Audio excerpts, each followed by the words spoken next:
Party Telugu Desam party నాయకులందరికీ కూడా హృదయపూర్వకమైనటువంటి అభినందనలు తెలియజేస్తూ ఈ కార్యక్రమానికి 4 మండలాలు 2 పట్టణాల నుంచి చేసినటువంటి తెలుగుదేశం పార్టీ, జనసేన, బీజేపీ నాయకులకు, కార్యకర్తలకు, రైతులకు అందరికీ కూడా హృదయపూర్వకమైనటువంటి అభినందనలు తెలియజేస్తూ కూటమి ప్రభుత్వం ఏర్పడిన తర్వాత ఇది రెండోసారి అంటే 2వ సంవత్సరం, మొదటి సంవత్సరంలో నిర్వహించారు. ఇది రెండోసారి. సూపర్ 6 హామీల్లో భాగంగా నాడు ప్రతిపక్షంలో ఉన్నప్పుడు చంద్రబాబు నాయుడు గారు ఏదైతే ఇచ్చిన మాట ఉందో ప్రతి రైతుకి కూడా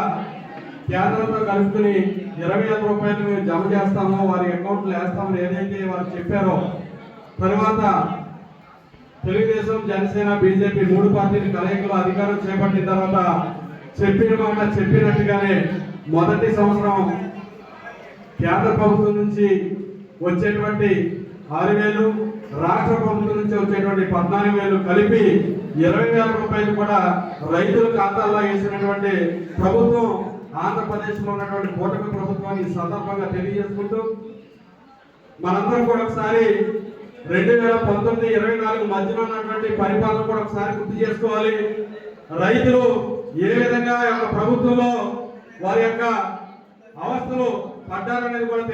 మనం గుర్తు చేసుకోవాల్సినటువంటి అవసరం ఉంది. మన ఉమ్మడి పశ్చిమ గోదావరి జిల్లాలోనే పౌర సరఫరాల శాఖ మంత్రిగా ఉన్నటువంటి కారుమూరి నాగేశ్వరరావు గారు రైతులు 6 కాలం కష్టపడి ధాన్యాన్ని రోడ్ల మీద 6 కళ్ళాల కింద పోసిన తర్వాత తుఫాను హెచ్చరికలు వచ్చి ధాన్యాన్ని సంచుల్లోకి ఎత్తారంటే సంచులు లేకపోతే మంత్రి గారిని రైతుల్ని, అయ్యా మంత్రి గారు సంచులు ఇవ్వండి, పోరావతలకి ఎర్రి పప్ప అని తిట్టినటువంటి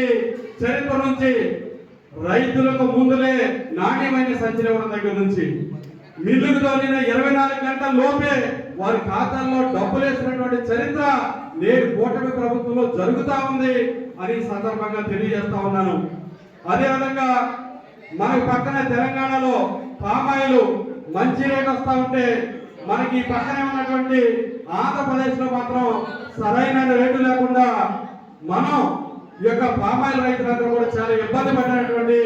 విషయాన్ని మనం గమనించాం. ఈ రోజున దేశంలోనే హైయెస్ట్ రేటు ఈ ప్రాంతంలో ఉన్నటువంటి పామాయిల్ రైతులకి 23,000 పైచీలకు డబ్బులు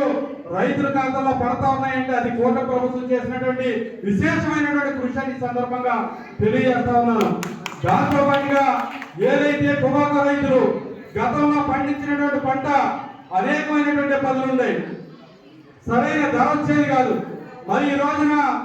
కనీసం ఒక 5 సెంట్లు ఖాళీ ఇస్తా ఉన్నా కూడా ఈ చుట్టుపక్కల ప్రాంతాల్లో టొబాకో పండిస్తా ఉన్నారంటే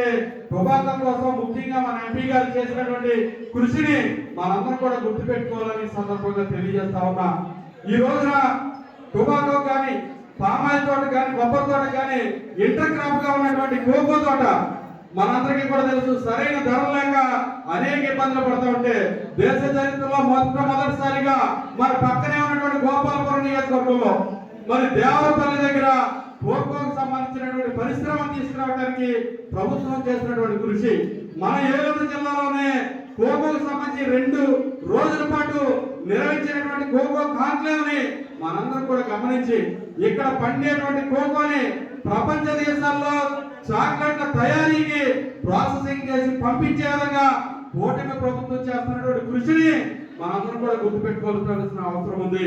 ఈ రోజున ఎవరైతే చిన్న సన్నకారు రైతులు ఇబ్బంది పడకూడదని చెప్పేసారని వారికి అన్ని రకాలుగా ఆదుకోవడంతో పాటు 2014-19 మధ్యన రైతు రథం అనేటువంటి పథకం ద్వారా ట్రాక్టర్లు కానీ, రోటావేటర్లు కానీ అనేకమైనటువంటి ఇన్స్ట్రుమెంట్ పాటు పశువుల దాణా కూడా సబ్సిడీ వేధిస్తే 2019-2024 మధ్యన ఆ పథకాలన్నీ ఎత్తేస్తే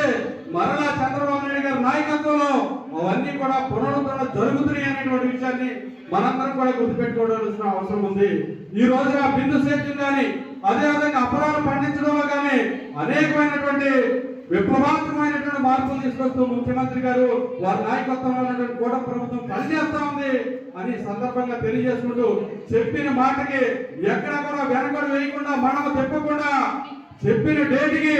డబ్బులు వేస్తున్నటువంటి కూటమి ప్రభుత్వానికి, చంద్రబాబు గారి నాయకత్వానికి ఈ సందర్భంగా ప్రత్యేకమైనటువంటి ధన్యవాదాలు తెలియజేసుకుంటూ నాకు అవకాశం ఇచ్చినటువంటి తెలుగుదేశం పార్టీ నాయకులందరికీ కూడా ఈ మండలంలో ఆర్గనైజ్ చేసిన నాయకులందరికీ కూడా ధన్యవాదాలు తెలియజేస్తూ సెలవు తీసుకుంటా ఉన్నాను.